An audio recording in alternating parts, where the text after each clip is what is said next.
सो loans की अगर हम बात कर रहे हैं तो ज़्यादातर लोगों को आज एक कन्फ्यूजन होता है कि अगर मुझे घर खरीदना है तो घर मुझे ओन करना चाहिए लोन लेकर के, या तो मुझे जीवन भर रेंट में रहना चाहिए और अपना एसआईपी करके इन्वेस्टमेंट करना चाहिए। बहुत बहुत ही प्रसिद्ध क्वेश्चन है कि घर लूं नहीं लूं, कब लूं, कितने में लूं, क्या करूं।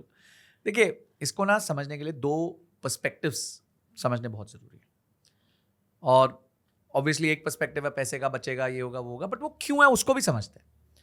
अब आज एक व्यक्ति है, शहर में रहता है, ठीक है, शहर में रहता है, उसको घर चाहिए।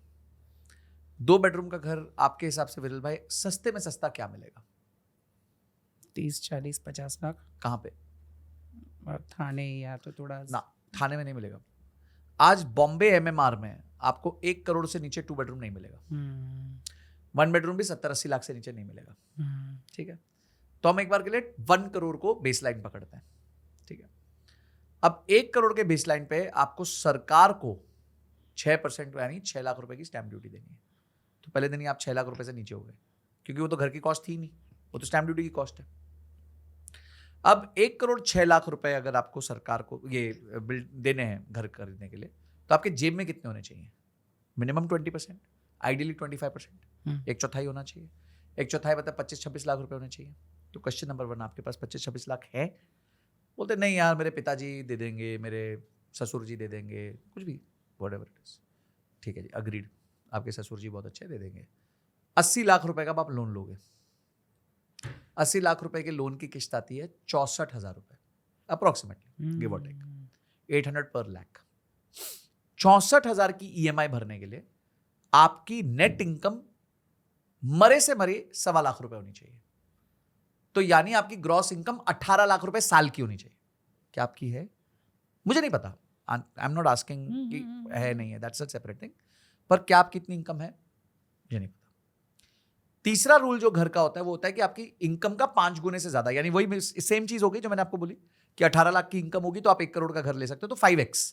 ये दीपक पारेख जी का रूल है, एचडीएफसी लिमिटेड जिन्होंने बनाई, जो हमारे देश के हाउसिंग के भीष्म पितामह है। उनका रूल था कि भाई जो भी आपकी एनुअल तनख्वाह होगी या एनुअल इनकम होगी, उसका 5 गुने से ज्यादा का घर नहीं ले सकते आप। अगर आप एक व्यक्ति की बात कर रहे हो जिसकी इनकम ही 5 लाख रुपए है, तो 25 लाख में क्या लेगा? झोपड़ा। तो पहले तो आपकी क्या सक्षमता भी है घर लेने की? किस बात पे आर्ग्यू कर रहे हो? चलो मान लिया है, सब है, 26 लाख रुपए है, 18 लाख की तनख्वाह भी है। वैसे बता दूं, अगर किसी की 18 लाख की साल की तनख्वाह है तो वो हमारे देश के टॉप 5% में आ जाता है इनकम अर्नर्स में। ठीक है, तो अब हम आते हैं कि भाई 18 लाख की तनख्वाह है, सब कुछ है, बहुत बढ़िया, वेरी नाइस। क्या जरूरत है घर की? क्या तुम्हें पता है तुम यहीं रहने वाले हो? क्या तुम्हारे लाइफ में कोई ड्रीम्स नहीं है कि तुम इस जगह को छोड़ के कहीं और जगह जाओगे? ठीक है, तो पहला क्वेश्चन ये आंसर करो।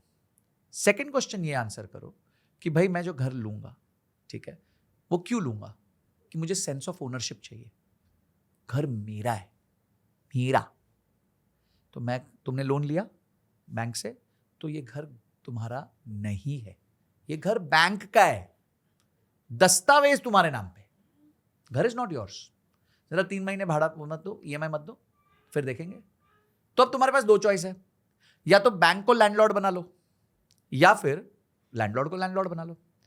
अब जब बैंक को लैंडलॉर्ड बनाते हो, वो 8-9% ब्याज ले लेता है, और वही 1 करोड़ का घर जब आप रेंट पे लेने जाते हो तो आपको 15-20 हजार रुपए, 25 हजार रुपए ज्यादा ज्यादा रेंट पे मिल जाता है, और वहां तुम 65 हजार रुपए किस्त दे रहे हो, तो 40 हजार रुपए की तो स्ट्रेट सेविंग है, और जो 25 लाख रुपए डाउन पेमेंट किया उसका इंटरेस्ट की सेविंग है। तो भाई घर तो तुम्हारा हुआ नहीं, उसके बावजूद तुमने उसके लिए दे दिया, उस पर ईएमआई दे दी, ठीक है, और ज्यादा दे दी। अब आपकी फ्लेक्सिबिलिटी खत्म हो गई, आपको कल को शहर बदलना पड़ रहा है, आपको बेटर अपॉर्चुनिटी मिली, तो आपको सब नहीं अवेल कर सकते। आप यंग हो, अब स्ट्रेस में रहोगे कि हर महीने कुत्ते का पट्टा है भाई EMI, it's a dog strap. आप हमेशा स्ट्रेस में रहोगे कि यार मैं क्या करूं, मेरे को मतलब बस अगले महीने की तनख्वाह आ जाए ताकि मैं अपनी ईएमआई दे दूं। मैंने क्या बोला, मेरे दोस्त आज तक फाइनेंशियली फ्री क्यों नहीं हो पाए? क्योंकि सब घर की ईएमआई भर रहे हैं, अगले 10 साल और भरेंगे। मैं 10 साल में कहां पहुंच जाऊंगा विरल भाई?